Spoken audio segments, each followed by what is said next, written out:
I'm Phil Lowe, and in my latest podcast in the series Somerset Lost and Found, in which we dig into the history and folklore of the county, we're looking at the mythology of murder. Not far away from where I'm walking now, in the Quantock Hills in West Somerset, lies an earthwork called Dead Woman's Ditch.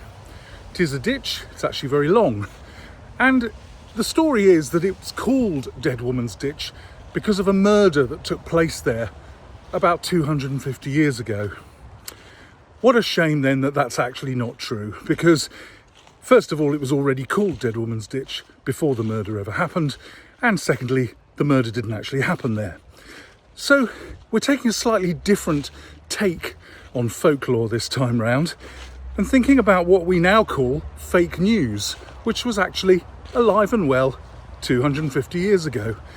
Because not only were the stories about the circumstances of the murder fake, the murder itself got completely recast over the following years. The man who murdered his wife, which is what the murder was completely reinvented as a noble example of humanity.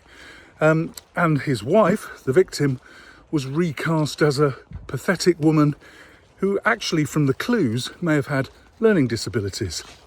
So, with the help of an archaeologist and folklore specialist, we're going to unravel how all of this fiction rose up around what you'd thought would be a kind of case of fact that couldn't be argued with. A murder investigated by the police, the murderer was executed, surely end of story. But no, it rolled on for years and years and years, changing its story as it did so. So, join us for some historical fake news on the podcast this time round. Just follow the link in the bio and we'll look forward to your company.